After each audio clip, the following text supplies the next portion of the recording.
Greetings slashing friends, if you like builds and guides make sure to subscribe and big thanks for that. In this video I'll give you my setup of my Lacerate bleeding Gladiator in Endgame with around 30 divines in order to do Uber Elder and friends.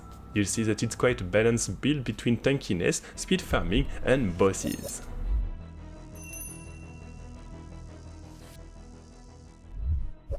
Before we begin, just a few words about what you can do and what you cannot do with this build. So the idea is to give you a strong build with 30 divines, and you can do all the Maven invitation, Uber Elder, Sirus and friends. Maven will be a bit more tricky, it's possible, but you need to be good at facing this boss, and for now you cannot do bosses level 85. You'll have 6k life, around 80% damage reduction, and max in every resistance, including chaos when you use your potion. You'll just like a bit of DPS if you want to face higher bosses, because you'll have 5 million DPS with the 30 divines. So for the gear, you want to play a two-handed weapon in order to have the best DPS possible, and you'll want to need physical damage, increased physical damage, damage with bleeding, and physical damage over time multiplier, and also attack speed. For the armor, you want on it increased pride effect, global physical damage, maximum life, and some resistances. For the helm, you want to have reduced mana reservation, increased vulnerability effect, life, and resistances. For the boots, increased damage per endurance charge, bleeding deals damage faster, and life, resistances, movement speed. For your gloves, you'll want increased physical damage over time, increased damage per turns, and life, resistances, attack speed, increased damage while leeching. For the belt, increased damage, global physical damage, life, intelligence to have the enlightened gems, and reduced mana cost for your rings, resistances, damage over time multiplier, and life. You can take the same for both rings. Lastly, for the amulet, chaos resistances, +1 level to physical skill gems, and life on it. You'll also make sure to have one source of physical damage leached into mana, and you want endurance as the anointment. It will allow you to have one additional endurance charge. For the bleeding, you want damage over time multiplier, damage with bleeding, and increased life. You also want a Watcher's Eye, which is just here, to have additional damage while using pride. For the potions, you want increased damage and immune to corrupted blood, instant healing, remove curse, this one for the KO and immune to freeze, and this one for the armor and immune to burning. You also want chance to refresh, bleeding duration, and better leash on low life enemies, and killing strike on it if possible. So all of this will cost you around 30 divines, and it will include of course the gems. For the gems, you want Lacerate at the best level possible, Awaken Brutality support, Cruelty support, Fortify support, Multi-strike support, and Awaken melee physical damage support. If possible, you can of course get the Awaken one, but they are very expensive. Then you want here Pride Enlighten level 3, Flesh and Stone, Herald of Purity, and War Banner. Make sure to have Enlighten level 3 with the mana reservation on your helm. You also want Enduring Cry just here, Vengeance, Leaf Slab, X-Touch, and Vulnerability to proc the curse to your enemies, Bloodlust support, Multiple Totem, and Ancestral Warshift to gain some DPS, and the Flame Golem just here. Lastly, on your cast when damage taken, you want Withering Step, Molten Shield, cast when damage taken obviously, and Blood Rage. For the skill tree, you want to get this node just here in order to have an endurance charge when you kill an enemy. It will be very good in mapping. You can have here increased duration 2, cruelty effect, additional life, and faster damage with bleeding. You want the Crimson Dance, the fact that you'll have increased damage over time with the endurance charge. Here you have the fact that Warcry will be instant, and this one to not be stunned. You also have here increased damage for bleeding, and this one to take reduced critical strike damage, this one to have more rage, and this one to have increased bleeding duration. Here you have the fact that you will not miss any attack, and this one to have more physical attack damage. Then you want to get this node and this one in order to have additional damage over time per impale on enemy. The last remaining point you can put it here, and you can also take this if you want more life. Finally, for the ascendancy, you want to get the challenger charge, and this one to get the bleeding effects, and lastly this one to have more physical damage and reduce physical damage taken. Of course, on the link below the video you have the full POB if you want to have the full skill tree and the items. For the Pantheon, you want Soul of Solaris and Soul of Grusker in order to have additional physical damage reduction. Let's see the gameplay, and you'll have Uber Elder, speed farming on a map, and Elder Invitation.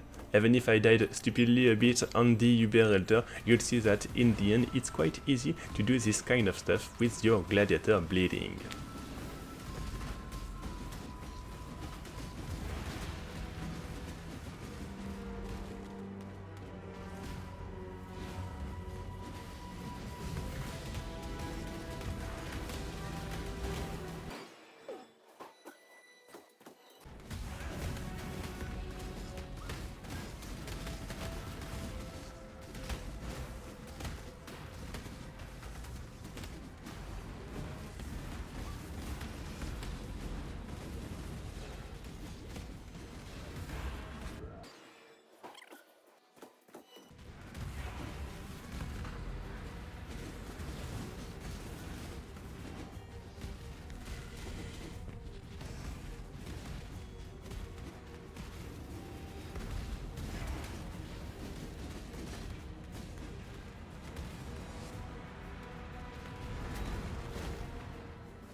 Thanks for watching this video, and don't forget that as usual you have the POB just here if you need to have the full skill tree, items and damage calculation.